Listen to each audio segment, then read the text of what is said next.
You ever hear the sound of a $90,000 SUV dangling 20 feet in the air before sunrise?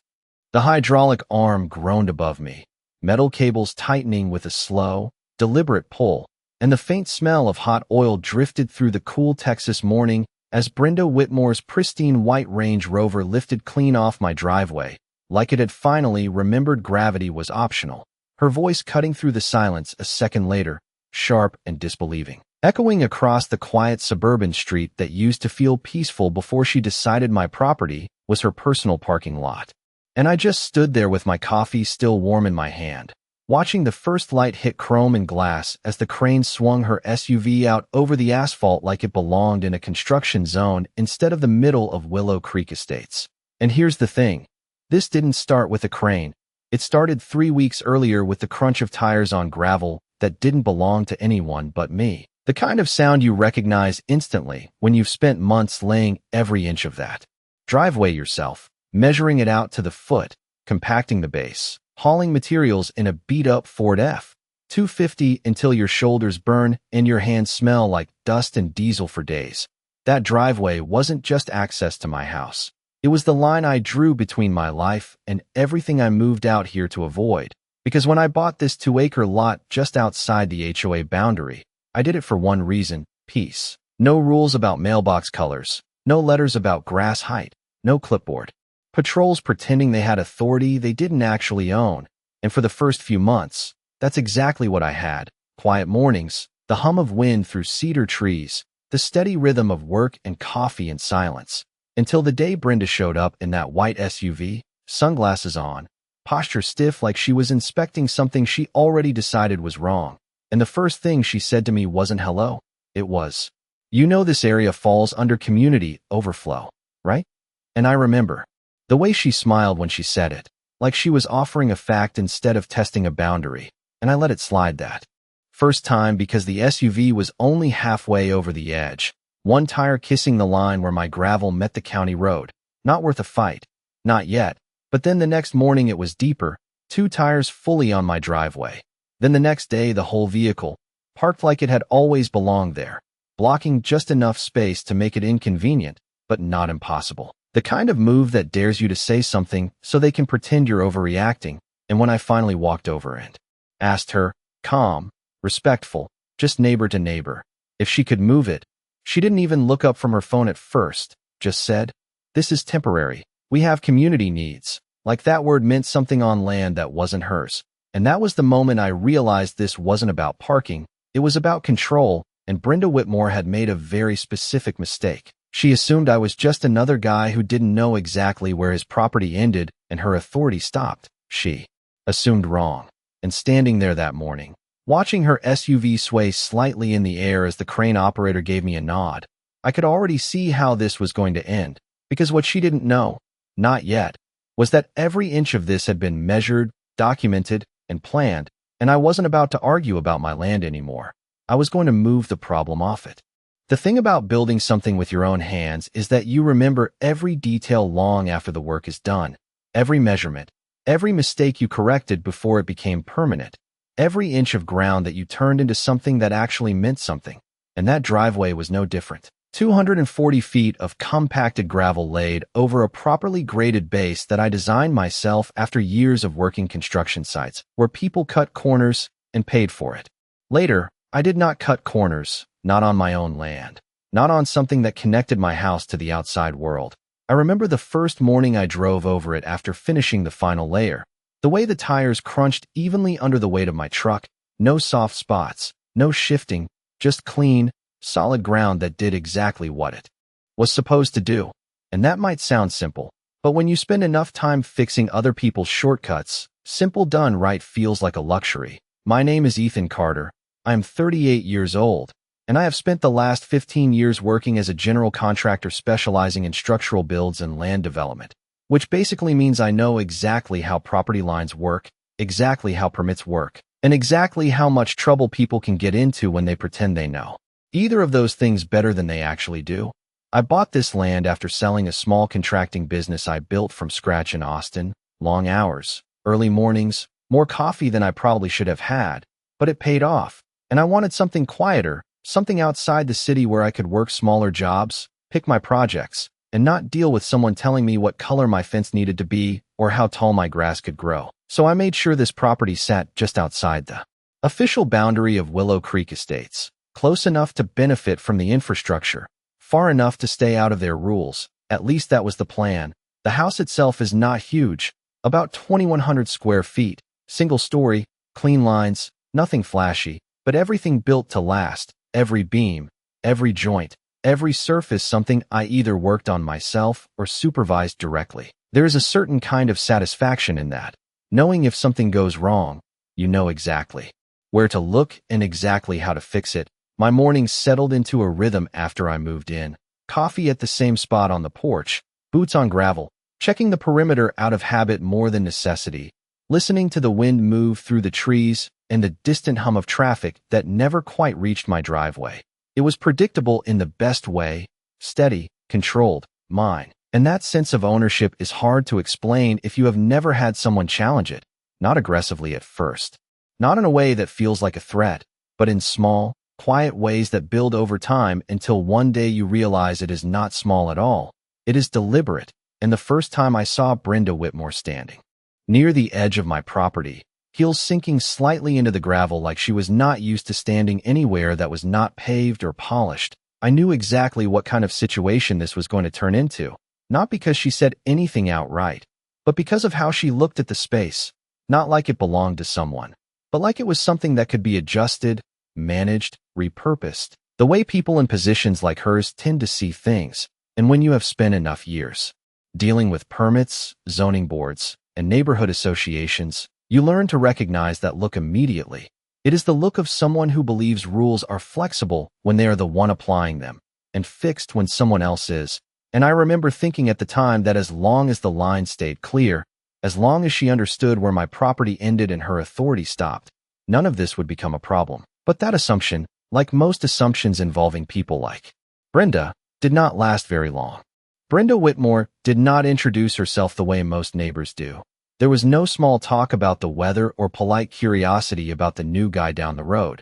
She stepped out of that white Range Rover like she was arriving at a meeting she already controlled, sunglasses perched just low enough to look over them instead of through them, a clipboard tucked under her arm that she never actually wrote on, but carried like it meant something. And even before she said a word, I could hear the faint click of her heels against the gravel, uneven, annoyed by the surface, like the ground itself was not meeting her expectations. "You are just outside the official boundary, correct?" was the first thing she asked. Not hello, not welcome, just confirmation, like she was checking a box in her head. And when I nodded, she gave this tight little smile that did not reach her eyes, the kind people use when they think they already understand the situation better than you do. Well, you should. "No, we still maintain certain community standards in adjacent areas," she said, voice smooth but firm, like she had practiced saying things exactly that way. And I remember the smell of her perfume cutting through the dry morning air, something expensive and out of place against dust and cedar. "Standards are fine," I told her, keeping my tone neutral, because I have dealt with enough inspectors and board members to know you do not escalate early. "But this property is not part of the association." And that was when she tilted her head slightly, like she was correcting a misunderstanding that only I had. "Technically," she said, drawing the word out just enough to make it feel flexible, but access points, visibility, shared use, those things tend to fall under broader considerations. And there it was, the first sign, not a demand, not yet, but a suggestion wrapped in authority that did not actually exist. And over the next few days, I started noticing how she operated, not just with me, but with everyone who lived inside the HOA boundary. Slow passes in that SUV, windows down just enough to observe, stopping to talk to neighbors with that same controlled tone. Always polite on the surface, always steering the conversation toward compliance. I saw her once measuring the distance between two mailboxes with a tape measure while a homeowner stood there nodding like they had no choice. Another time, she was pointing at someone's lawn edge, explaining something about uniformity while the homeowner just listened, hands in pockets, like pushing back was not worth the effort. And it became clear pretty quickly that Brenda did not see herself as part of a neighborhood. She saw herself as the system that managed it. Every conversation was a subtle reminder of rules, every interaction a reinforcement of control, and when she looked at my property, she was not seeing a boundary she had to respect. She was seeing an exception that needed to be corrected, and the first real shift came a week after that initial conversation. I was coming back from a supply run. The back of my truck loaded with lumber, the smell of fresh cut pine mixing with the heat, rising off the road. And as I turned onto my driveway, I had to slow down, then stop completely, because there it was, her SUV, parked just far enough in to make a point, front tires fully on my gravel, angled. Like it belonged there. And for a second, I just sat there with my hands on the wheel, engine idling, listening to that low rumble and the ticking of hot metal, trying to decide if this was a one-time mistake or the beginning of something else. And when I stepped out, boots hitting gravel with that familiar crunch, I could feel the shift immediately. This was no longer theoretical, no longer a conversation about boundaries. This was physical, visible, deliberate, and when Brenda appeared a few minutes later, walking up from the direction of the HOA entrance like she had planned the timing, she did not apologize. She did not even acknowledge that the vehicle was in my way. She just said, "We have been dealing with overflow parking during some community events." Like that explained everything. Like that gave her the right to use my land as a solution. And when I told her, calmly, that she needed to move it, she gave me that same smile again, the one that suggested patience on her part, rather than respect. "It is temporary," she said. "I am sure you can work around it." And that was the moment I realized this was not about misunderstanding. This was about testing how far she could go before I pushed back, and more importantly, whether I would push back at all. The next morning it happened again. Same low hum of an engine rolling over gravel that was not meant for it. Same slow intrusion like it was testing the limits of how much space it could take without being challenged. And this time I was already outside when it happened, coffee in hand, watching from the porch as Brenda's SUV eased its way onto my driveway with deliberate precision, not rushed, not careless. Every movement controlled like she wanted me to see it, like this was no longer about convenience but about making a statement. The tires compressed the gravel slightly under the weight, leaving fresh impressions that stood out against the clean surface I had leveled just days before. And when the engine cut off, the sudden silence felt louder than the noise that came before it, broken only by the faint ticking of heat under the hood and the distant rustle of wind through the trees. I set my cup down. Slowly, feeling that familiar tightness in my chest that comes when something crosses from annoyance into something else entirely. And I walked over, boots crunching with each step, stopping just short of the front bumper, giving her a moment to acknowledge what she had just done. But when the driver's side door opened, she stepped out like nothing about the situation was unusual, adjusting her sunglasses, glancing at her phone, completely at ease on land that was not hers. "Morning," she said, casually, like this was routine, like we were neighbors sharing a driveway instead of standing on opposite sides of a boundary she had just ignored again. And I kept my voice even, measured, because I knew losing control would only play into whatever version of this situation she had already constructed in her head. "You need to move the vehicle," I said, simple, direct, no room for interpretation. And she let out a small breath, not quite a sigh, more like mild inconvenience. "Ethan, we talked about this," she replied, tone patient, like she was explaining something obvious to someone who refused to understand it. "This is temporary overflow for community use." And that word again, community, stretched over something it did not actually cover, and I could feel the shift happening, the way she framed it, the way she positioned herself not as someone asking permission but as someone enforcing a decision. And I shook my head slightly. "This is private property," I said, pointing down at the gravel between us. "There is no overflow here." And for a moment, just a moment, her expression tightened, like the script she expected was not playing out the way she planned. But it passed quickly, replaced by that same controlled smile. "You are being difficult about something that benefits everyone," she said. And then she did something that made it clear this was not going to stop. She turned slightly and gestured back toward the HOA entrance, where two more vehicles were slowly pulling in, following the same path her SUV had taken. Lining up behind it like this had already been decided without me, like my driveway had been added to a map somewhere as available space, and that was. When the scale of it hit, this was not one car, not one decision. This was a pattern forming in real time, and I watched as one of the drivers hesitated briefly, looking between me and Brenda, unsure, but she gave them a quick nod, a subtle signal that everything was handled, and the vehicle rolled forward, tires pressing into my gravel, settling into place like it belonged, and I felt something shift inside me then. Not anger in the loud sense, not something explosive, but something colder, more precise, the kind of clarity that comes when a line is crossed so cleanly that there is no question left about what needs to happen next. Because this was no longer a misunderstanding, no longer a one-time overstep. This was intentional, repeated, and backed by the assumption that I would eventually accept it, that I would adjust, work around it, become part of the system she had built. And as I stood there, watching my driveway fill with vehicles that had no right to be there, listening to the soft crunch of gravel under tires that were not mine, I realized this was not just about reclaiming space. This was about resetting a boundary that had been ignored twice already. And if I did not handle it the right way, it would not just continue, it would expand. And I was not about to let that happen. That afternoon, I tried to handle it the way you were supposed to, the way every contractor, every property owner, every person who has ever dealt with a boundary dispute knows is the right way before things escalate.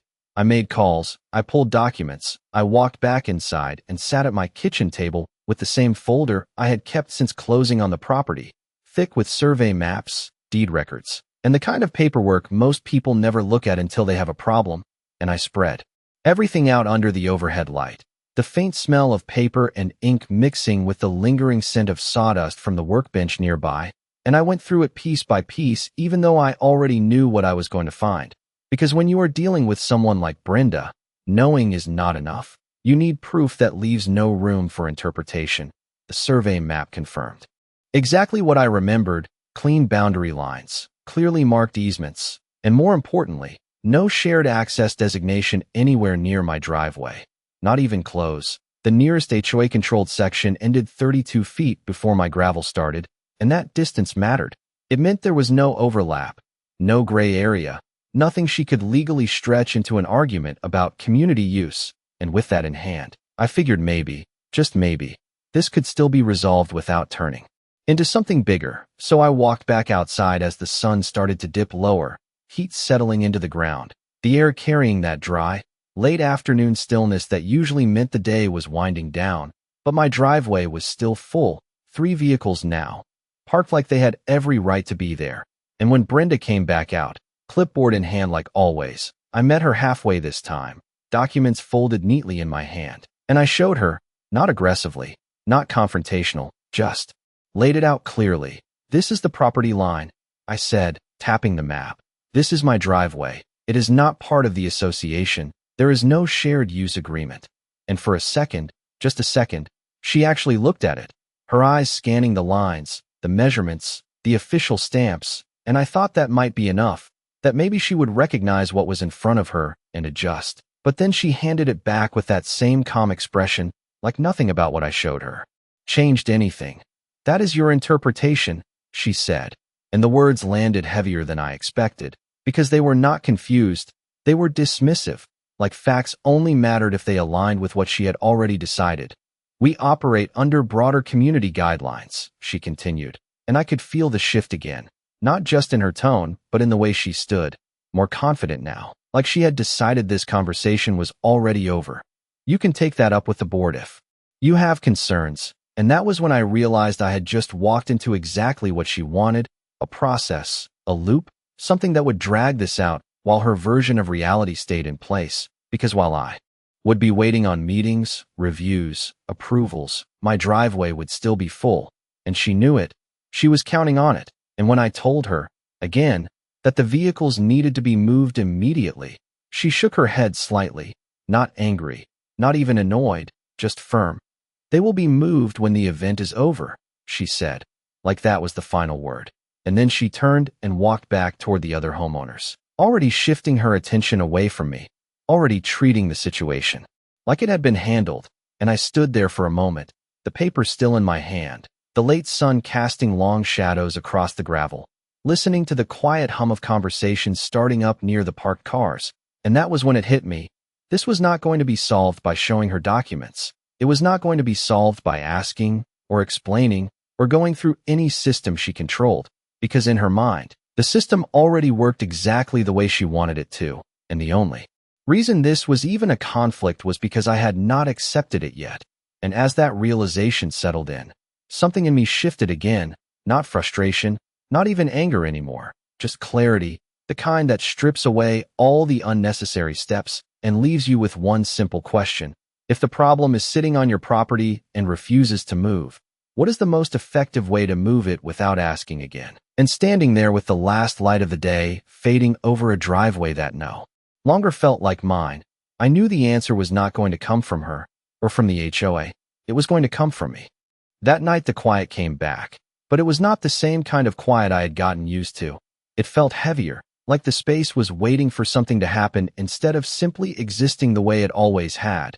And I sat out on the porch longer than usual, the air cooling off as the last of the daylight disappeared, listening to the occasional sound of a car door closing somewhere down near the HOA entrance. The distant hum of voices fading as people wrapped up whatever event justified turning my driveway into overflow space, and by the time the last vehicle finally pulled out, tires rolling off my gravel and back onto pavement where they belonged, the damage was already done, not physical. The surface would settle. I could fix that in an hour with a rake and a compactor, but the line had been crossed too cleanly to ignore, and I knew by morning it would happen again. Maybe not the same cars, maybe not even the same number, but the assumption would still be there, that my space was available when they needed it, that I would adjust, and I was done adjusting. So instead of going inside and letting it sit, I walked into the garage, flipped on the overhead lights, and pulled out the one thing I had not used yet in this situation, my phone, not to call Brenda, not to argue, but to start documenting. I stepped back outside and walked the full length of the driveway, taking photos from every angle, the boundary markers, the edge where gravel met the county road, the exact point where the first tire had crossed earlier that day, making sure everything was clear, measurable, undeniable, because if this was going to move forward, it needed to be on my terms, and documentation was part of that. Then I checked the cameras I had installed when I first moved in. Nothing fancy, just a couple of weatherproof units covering the entrance and the side approach, originally meant for security and general monitoring. But now they served a different purpose. I scrolled back through the footage from earlier, watching the sequence play out again. Brenda's SUV pulling in first, the others following, her stepping out, directing, reinforcing the idea that this was organized, not accidental. And as I watched it, something clicked into place, not just what she was doing, but how she was doing it. She was building a pattern. Repetition creates acceptance. Acceptance creates authority. And once people accept something as normal, it becomes much harder to challenge. And that was exactly what she was counting on, that if she did this enough times, it would stop feeling like trespassing and start feeling like shared space. And that was the mistake, because patterns work both ways. If she was building one, so was I. Every time that SUV rolled onto my driveway, every time another vehicle followed, every time she dismissed a direct request to move, it added another layer of evidence, another piece of a situation that was becoming easier to act on without needing her agreement.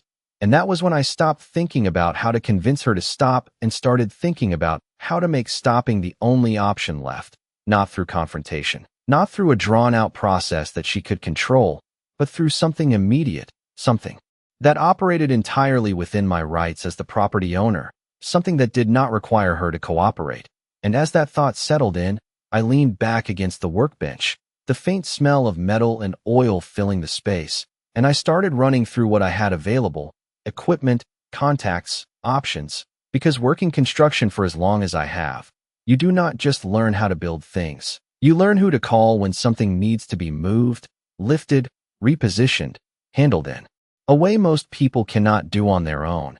And I had spent years building those connections, not for situations like this, but the principle was the same. If something is in the wrong place, you do not argue with it. You move it. And the more I thought about it, the clearer it became. The solution was not complicated. It just required timing, precision, and making sure everything was done in a way that left no room for anyone to claim I had overstepped, because the last thing I was going to do was give Brenda a chance to turn this around on me. No. If this was going to end, it was going to end clean, documented, and entirely on my terms. And as I turned off the lights and stepped back into the cool night air, I already knew what the next morning was going to look like. Not because I could predict her behavior, but because I finally stopped trying to change it and started planning around it instead.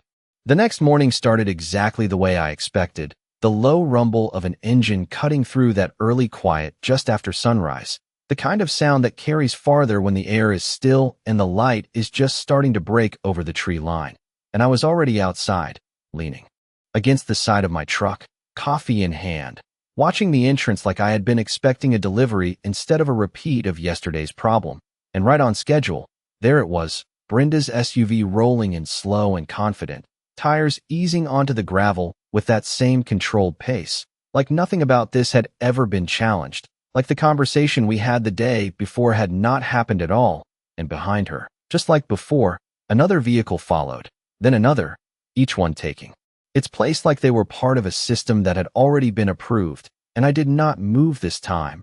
I did not step forward, did not raise my voice, did not even set my coffee down.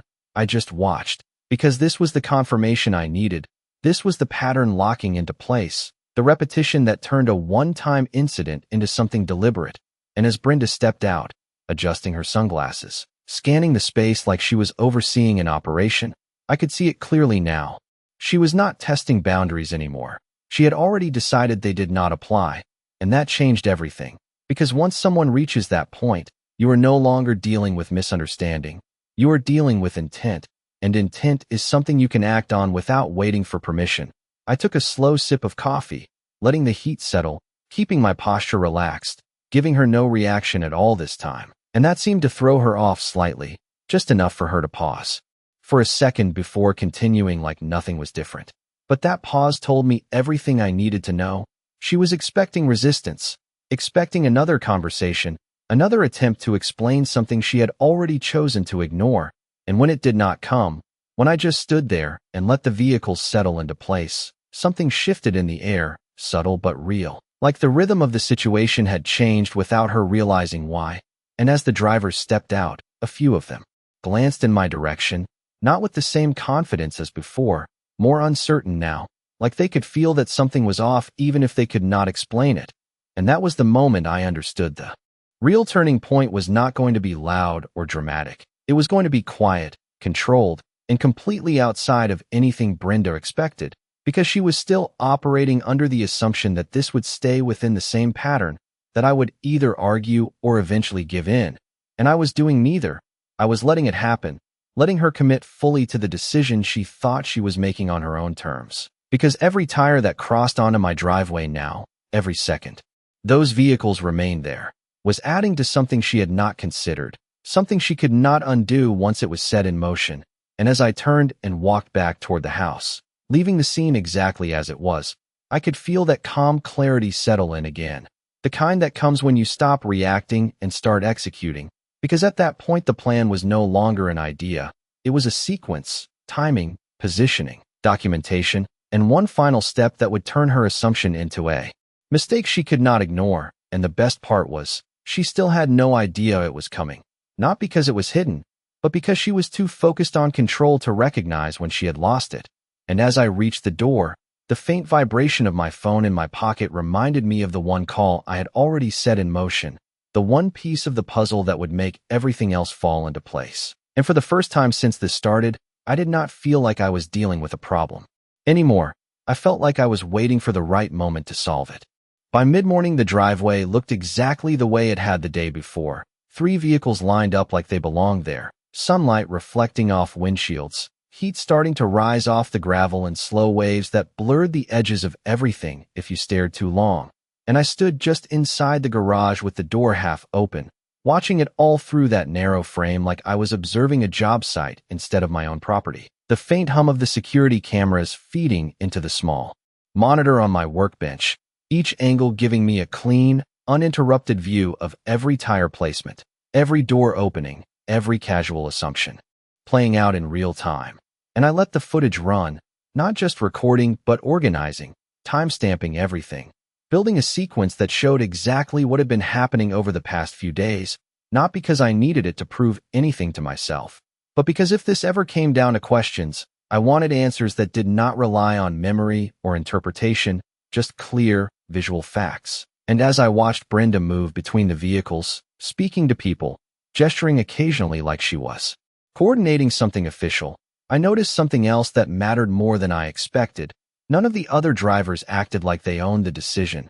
They deferred to her, waited for her signals, followed her lead, which meant this entire situation traced back to one person, one point of control, and that simplified things in a way she probably did not realize. Because if she was the source, then the solution only needed to disrupt her authority once for everything else to collapse around it. I stepped out onto the gravel again, slow, deliberate, letting my boots press into the same surface that had been claimed without permission, feeling the texture underfoot, the slight give where tires had compressed it, and I walked the perimeter again, stopping at the exact point where my property line started, looking down at the marker I had installed months ago. A small metal stake flush with the ground that most people would never notice unless they knew what to look for, and I brushed away a thin layer of dust to expose it fully, just enough to make it visible on camera, just enough to make the boundary undeniable in every frame I had been capturing. Because details like that matter when things move from conversation to action. And as I straightened up, I pulled out my phone and reviewed the message thread from earlier that morning. One short exchange, simple, direct, no room for confusion, timing confirmed, equipment ready, location set, and I could almost hear the distant echo of hydraulic systems engaging just thinking about it. The low mechanical hum that comes before something heavy starts to move, and that sound has always meant progress to me, structure taking shape, materials shifting into place. But today it was going to mean something different. Today it was going to mark the exact moment a problem stopped being tolerated and started being corrected, and I glanced back toward the vehicles again, noticing how comfortably they sat there now, how settled everything looked, like it had always been this way. And that was the illusion Brenda had created, normalizing something that was never supposed to be normal. And I let that sit for a second, just long enough to appreciate how clean the reversal was going to be. Because when you change something that has been repeated enough times to feel permanent, the impact is not just physical, it is psychological. It resets expectations instantly. And as I walked back toward the house, the gravel crunching evenly under my boots again, I could feel that timing lining up, everything in place, no loose ends, no uncertainty, just a sequence waiting for execution. And somewhere down the road, beyond the line where my property ended and hers began, I could already hear the faint approach of something heavy moving in the distance, slow, steady, controlled, exactly the way I needed it to be, because when the moment came, it was not going to be loud or chaotic. It was going to be precise, undeniable, and completely within my control.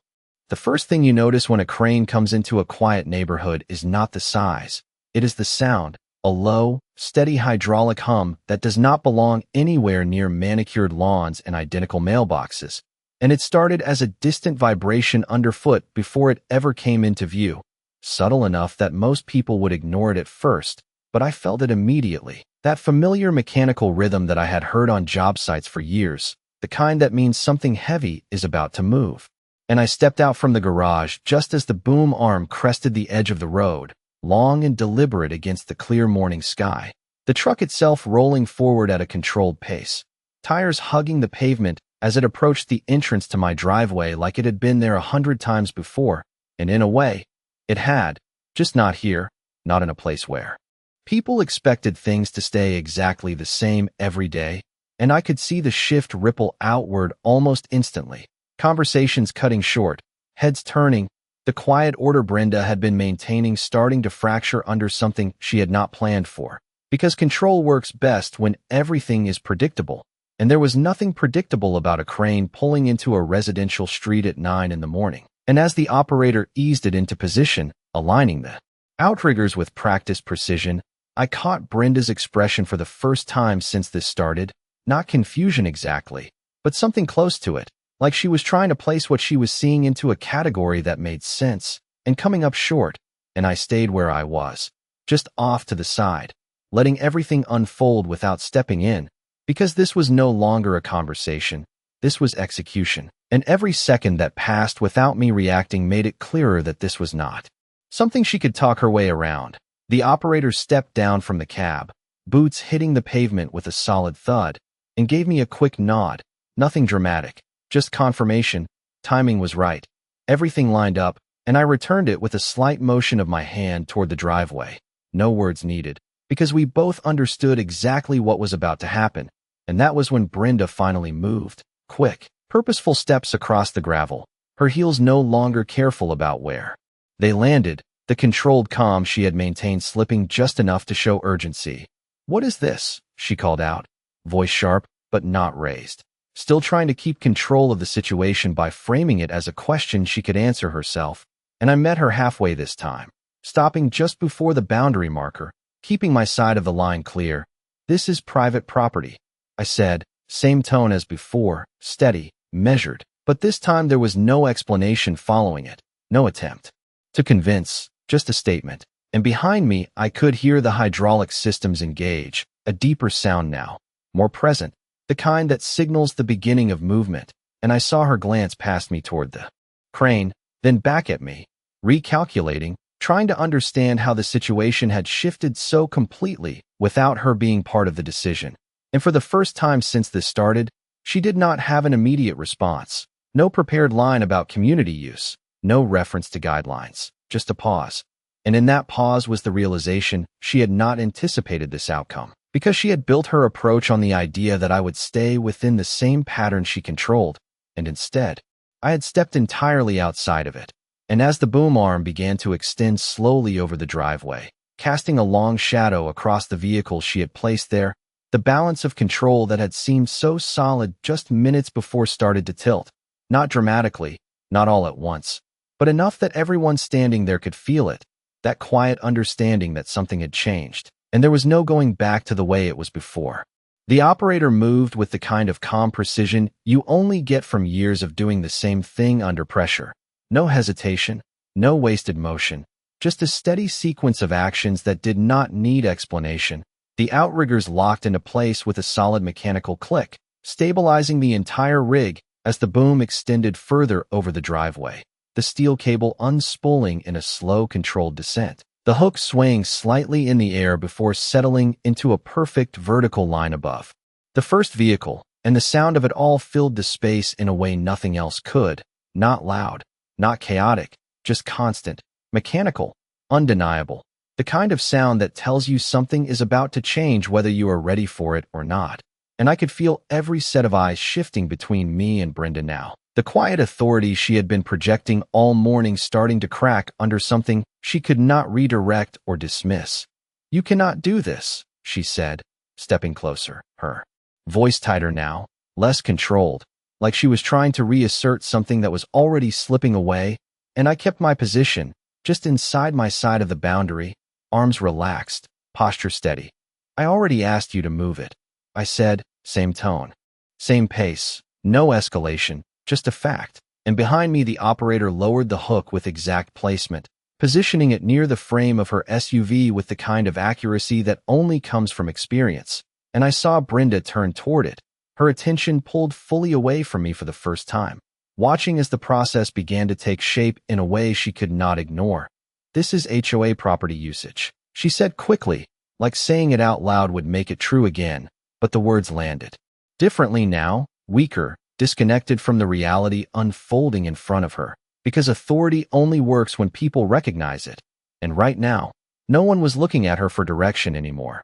They were watching the crane, watching the movement, watching the shift, and that was the moment everything tipped, not in a dramatic way, not all at once, but in that quiet, irreversible way where everyone understands something has changed even if no one says it. The operator secured the rigging with careful, deliberate movements, checking each point twice, making sure everything was balanced, stable, controlled, and I could see the reflection of the boom arm stretching across the side of the SUV, a long shadow cutting through the clean white paint, and Brenda took a step back without realizing it. Instinct more than decision, like her body understood before her mind caught up. "You need to stop this right now," she said, but there was no command left in it, just urgency, and I did not respond this time, because there was nothing left to say. Everything that needed to be communicated had already been said over the past few days, ignored, dismissed, pushed aside. And now the situation had moved past words entirely. The cable tightened slightly as the operator tested the load, the SUV shifting just enough to show that the weight had been engaged, not lifted yet, just acknowledged. And even that small movement drew a reaction, a collective intake of breath from the people watching, because it made the outcome real in a way nothing else had. And I stood there, feeling the same calm settle in that I had felt on countless job sites when a plan reached the point where it could not be undone. That moment where everything transitions from preparation to execution, and there is no hesitation left, no second guessing, just the next step unfolding exactly the way it was designed to. And as the hydraulic system adjusted and the tension in the line increased, I knew we had reached that point. The one where the situation was no longer about whether something would happen, but how cleanly it would be done. And judging by the way everything had lined up so far, there was no doubt about that at all. The moment the tires left the gravel was quieter than anyone expected. No sudden jolt, no dramatic shift, just a slow, controlled rise as the cable took the full weight, and the suspension extended naturally, the SUV lifting cleanly off the surface like it had been designed for this all along. And for a second, everything seemed to pause, like the entire street was holding its breath, watching something that should not have been happening but clearly was. And I could hear the faint creak of the rigging under tension, the steady hydraulic hum maintaining the lift, and the soft scrape of loose gravel falling away from the tires as they cleared the ground. And that was when the reality of it fully settled in for everyone watching. Because there is a difference between seeing something about to happen and seeing it actually happen. And once it did, there was no arguing with it anymore, no reframing it, no explaining it away. It was just there, undeniable, suspended 20 feet above the driveway that it had occupied without permission just minutes before. And Brenda's expression changed in a way I had not seen before, not controlled, not calculated, just raw disbelief. Her eyes tracking the movement upward, her posture stiffening as if she could somehow stop it by refusing to accept it. "You are going to regret this," she said. But the words did not carry the same weight they had earlier. They felt disconnected from the situation, like they belonged to a version of events that was no longer in play, and I did not respond, because there was nothing left to respond to. The action had already answered everything, and behind me the operator adjusted the boom with careful precision, guiding the suspended vehicle outward, away from the driveway, over the edge of the property line, and toward the street where it should have been from the beginning. Every movement smooth, controlled, measured down to the inch, and as the SUV cleared the boundary marker, I could feel the shift complete, not just physically, but mentally. The line that had been ignored now re-established in a way that no conversation could undo, and I noticed the other drivers stepping back, slightly, giving the operation space, their earlier confidence gone, replaced by a quiet awareness that they had been part of something they did not fully understand until now. And one by one, they started moving toward their own vehicles, doors opening, engines starting, the sound of retreat subtle but unmistakable, because once the pattern broke, it did not hold together anymore. It collapsed under its own assumptions. And Brenda stood there watching it happen, her authority unraveling in real time, not through confrontation, but through something she could not control, something that operated entirely outside the system she had built. And when the operator lowered the SUV onto the asphalt with the same steady precision, tires touching down exactly where they needed to be, aligned cleanly along the edge of the road, it was almost anticlimactic in its simplicity. No impact, no damage, just a relocation, a correction, a return to the proper place. And the cable slackened as the weight transferred fully back to the ground, the hook lifting away, leaving the vehicle exactly where it should have been all along. And I took a slow breath, the smell of warm metal and dust still hanging faintly in the air, and looked back at the driveway, now clear again, open, mine, the gravel settling back into its natural state, as if nothing had ever been there. And for the first time since this started, the space felt right again. Not because the vehicles were gone, but because the boundary had been enforced in a way that could not be ignored. And as the crane began to retract its boom, the mechanical hum fading slightly, I knew the message had been delivered in the only way that mattered, not through words, not through arguments, but through action that left no room for interpretation. The crane rolled out as quietly as it had arrived, the hydraulic hum fading into the distance until all that was left was the natural sound of the neighborhood again. Wind brushing through the trees, the faint echo of a door closing somewhere down the street. And for a moment, everything felt suspended in that silence, like the entire block was processing what had just happened, because it was not loud, it was not chaotic, but it was final, and that kind of finality has a way of settling into people whether they want it to or not. I stayed where I was for a few seconds longer, watching the last section of the boom retract fully, the truck easing back onto the road and disappearing past the curve, and when I turned back toward the driveway, it looked exactly the way it had the day I finished it, clean, open, undisturbed, the gravel already settling back into place as if it recognized it was no longer under pressure, and I could feel that same sense of control return with it, not in an aggressive way, not something forced, just the natural balance of something being where it is supposed to be. And as I stepped forward, boots pressing into the surface with that familiar, even crunch, I caught movement out of the corner of my eye.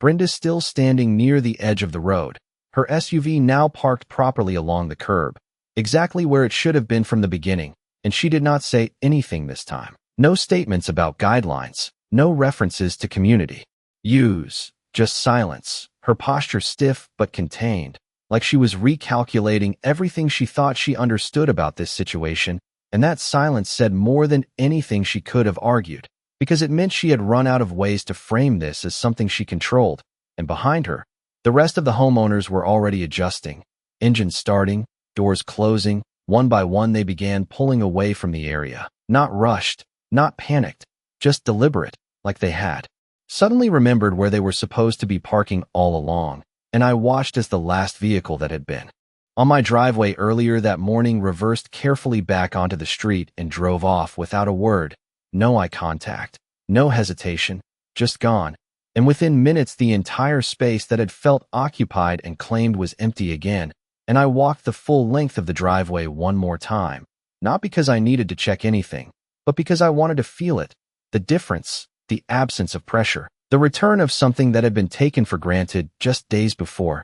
And when I reached the boundary marker, I paused, looking down at the small metal stake now clearly visible again, uncovered, defined, exactly where it had always been, and it struck me how simple it really was. The line had never moved. The rules had never changed. The only thing that shifted was the assumption that it could be ignored, and now that assumption was gone, replaced by something far more solid, something that did not rely on explanation or agreement, just action that made the boundary real, in a way no conversation ever could. And as I turned back toward the house, I noticed Brenda finally walking toward her SUV, slower now, no urgency left, no performance, just a quiet acceptance of what had already been decided, and she opened the door, paused for a brief second like she was considering something, then got in without looking back. The engine starting with a soft ignition that felt almost out of place after everything that had just happened, and as she pulled away, merging into the street and disappearing down the same road the crane had taken, there was no confrontation, no final exchange, just distance. And that was all it needed to be, because the outcome had already spoken for itself, and standing there in the stillness that followed, I realized this was never about making a point. It was about restoring one, clearly, cleanly, and in a way that made sure it would not need to be repeated. The next morning felt different before I even stepped outside, the air carrying that same quiet stillness but without the tension that had been sitting under it for days. And when I opened the door and walked onto the porch, coffee in hand, the first thing I noticed was what was not there. No tire tracks cutting into the gravel at odd angles, no unfamiliar vehicles sitting where they did not belong, just the clean, even surface of the driveway stretching out exactly the way I had built it, untouched, respected, and for a moment I just stood there, letting that settle in. The simple fact that nothing had changed physically except everything had changed in practice. Because sometimes restoring something is not about rebuilding it. It is about reminding people it was never theirs to begin with. And as I walked down the length of the driveway, boots pressing into the gravel with that steady, familiar crunch, I could feel that balance fully back in place, not forced, not maintained through constant attention, just naturally respected. And that is the kind of outcome you cannot get from arguments or paperwork alone. It It comes from a clear action that resets expectations in a way words never could. And over the next few days, that pattern held. No overflow parking, no casual assumptions, no slow encroachment disguised as temporary use. Just a clear boundary that everyone now understood without needing it explained again. And I saw Brenda a couple of times after that, always at a distance, always moving through the neighborhood with that same controlled posture. But something had shifted there too, subtle but noticeable. The way she glanced toward my property without stopping. The way she kept her vehicle exactly on the street, aligned properly, never crossing that invisible line again. And there was no apology, no acknowledgement, but none was needed, because the change in behavior said everything that mattered. And one afternoon, as I was working near the edge of the driveway, leveling a small section where the gravel had settled unevenly, one of the homeowners from inside the HOA boundary walked over, hesitant at first, hands in his pockets, posture unsure, and he nodded toward the driveway before speaking. Did not realize that was private. He said, simple, honest, and I gave a small nod back. It always was, I replied, and he let out a quiet breath, like something had just clicked into place for him, then gave a quick thanks before heading back. And that interaction stuck with me, not because it changed anything, but because it confirmed something I had already understood. Most people were not trying to push boundaries. They were following what they believed was already established, and once that belief was corrected, the behavior followed naturally. And that is what made the difference here. It was never about making a scene or proving a point for the sake of it. It was about correcting an assumption that had gone unchallenged, long enough to feel real, and doing it in a way that made sure it stayed corrected. And as the days turned back into the same steady rhythm I had built before all of this started, early mornings, the sound of gravel underfoot, the quiet hum of work and routine, I found myself appreciating that normalcy more than I had before, not because it was new, but because I had seen how easily it could be disrupted if left unchecked. And standing there one evening, as the sun dipped low and the light stretched long across the driveway, I looked out over the space that had been mine from the beginning and still was, and I realized something simple but important. Boundaries do not need to be loud to be effective. They just need to be clear, consistent, and when necessary, enforced in a way that leaves no room for confusion. Because in the end, respect is not something you ask for over and over again. It is something you establish once, properly, and let the results speak for itself.